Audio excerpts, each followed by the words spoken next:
In Smallville, Clark doesn't get closer to Superman because he becomes more powerful. He gets closer because he becomes more responsible. And one storyline that quietly pushes him forward is the Stones of Power.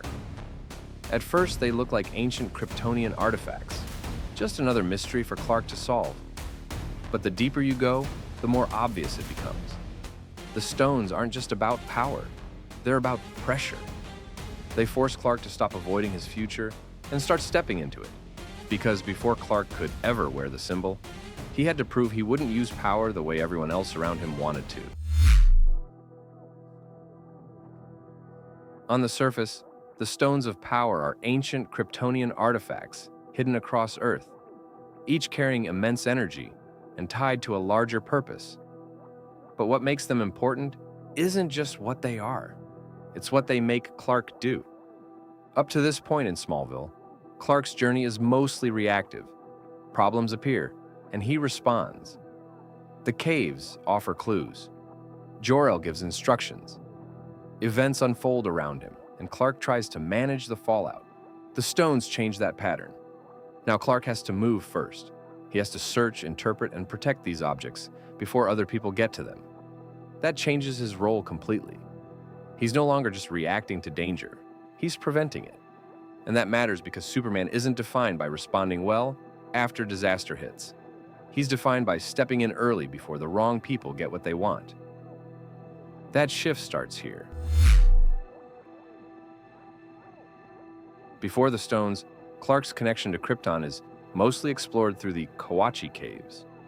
The caves are symbolic, informative, mysterious.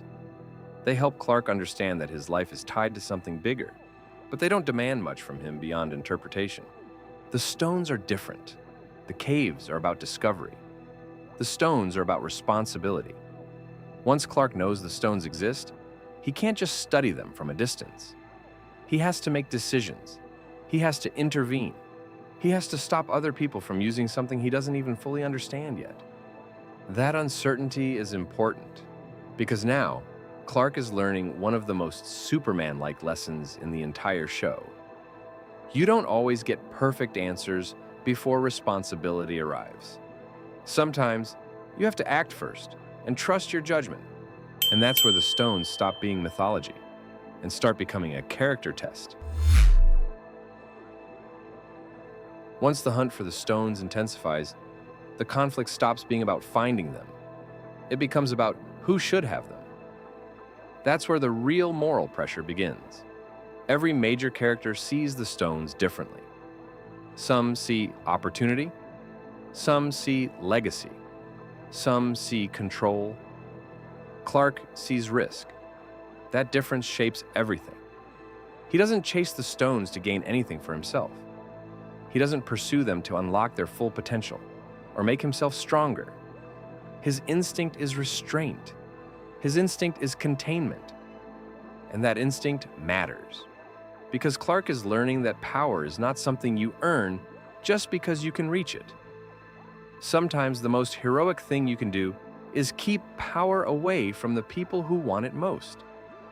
That mindset is a huge step towards Superman. One of the smartest things this storyline does is surround Clark with people who reflect the wrong relationship to power. Lionel sees the stones as something to possess. Lex sees them as something to unlock, no matter the cost. Jason gets pulled into a legacy he doesn't fully understand and is consumed by it anyway. Each one represents a different distortion of purpose. Lionel wants control, Lex wants access, Jason follows inheritance without understanding where it leads, and Clark stands apart from all three. He doesn't want to own the stones, he doesn't want to exploit them, and he doesn't want to prove he deserves them, but he has to keep them out of the wrong hands. And this is where the contrast with Lex becomes especially important. Clark asks, should this be used? Lex asks, can this be used? That difference becomes one of the clearest early signs of who each of them is becoming. The same mystery pushes Clark towards stewardship, and Lex toward obsession.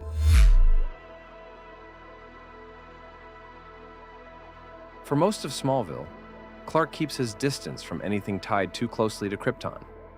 The expectations feel overwhelming. The answers feel incomplete, and destiny feels like something being forced on him. The stones change that, because once they enter the story, avoiding Krypton is no longer an option. Now destiny is physical, urgent, dangerous. It can be stolen, activated, fought over. Clark can't step back and hope things resolve on their own. At first, his involvement is hesitant. He still resists. He still questions whether he even wants this role. But over time, avoidance turns into engagement. That's the shift. Clark isn't surrendering to destiny. He's redefining his relationship to it. He starts to understand that destiny doesn't have to mean obedience. It can mean responsibility. It can mean stepping into a larger purpose, while still choosing what kind of man he wants to be inside it. And that is a huge step towards Superman, because Superman is not just Kal-El fulfilling prophecy. He is Clark Kent, making moral choices inside a calling larger than himself. And all of that builds toward the moment where the stones stop being a test and become a doorway.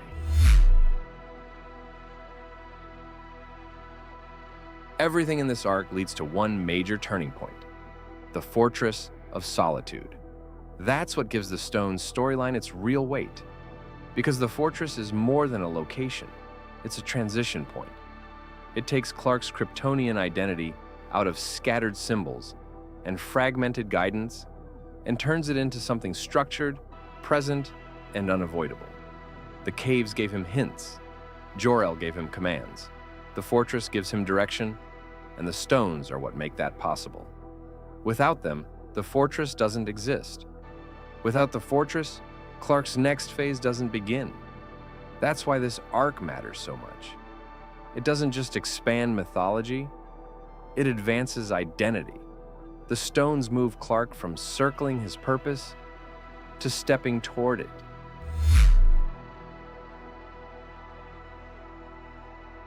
By the time the Stones storyline ends, Clark still isn't Superman. There's no suit, no public identity, no final transformation, and more importantly, he still isn't fully ready. That's what makes this arc work.